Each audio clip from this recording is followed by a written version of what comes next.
Oh, I just, it's an exquisitely beautiful, devotional system. It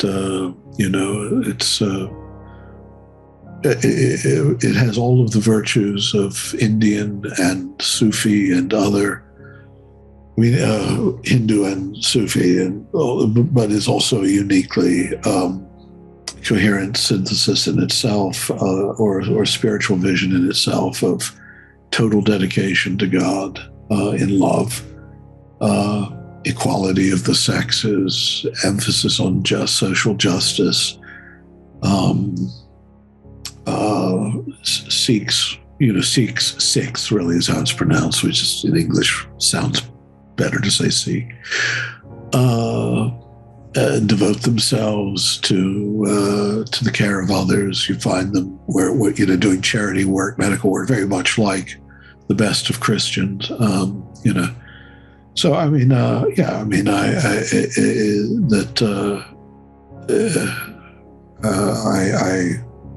have to admit that, I have a tendency to be drawn to all of it, everything. I have to, well, not the New Age rubbish, but I mean the real great faiths.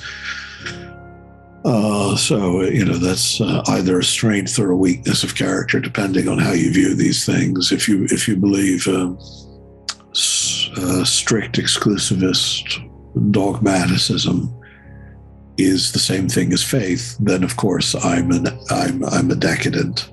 I'm depraved. But since I don't think that way, I was just, I think, in that interview, choosing one of many attractive faiths to name, and I probably, on a different day would have said something else, like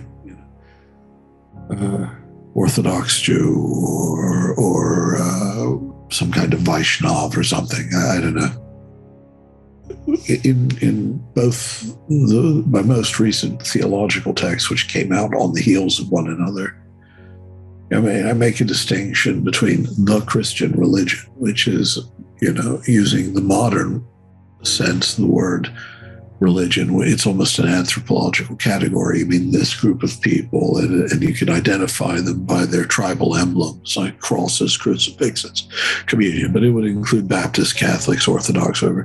And it's a category. And then there are other religions. And, religion then just becomes, like nation. It's something with boundaries. But that's not how the word religio, for instance, was used in the Middle Ages, not how Thomas Aquinas uses it. For him, religion is a virtue. We all practice it. Within religion, there are those who can be designated as Christian or pagan or Jewish, which is, the one exception to the Christian pagan choice. But they're all practicing the same thing. It's just that some have more knowledge, more illumination. And even then, they don't necessarily have a superior understanding.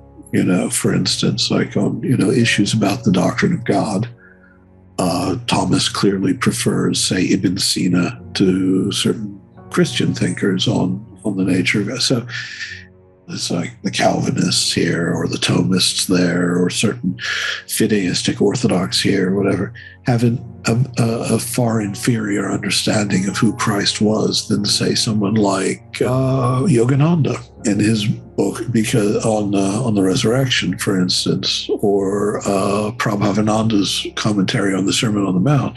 I think they're much closer, mostly because they're just sticking to the scripture, and they're not part of a doctrinal tradition.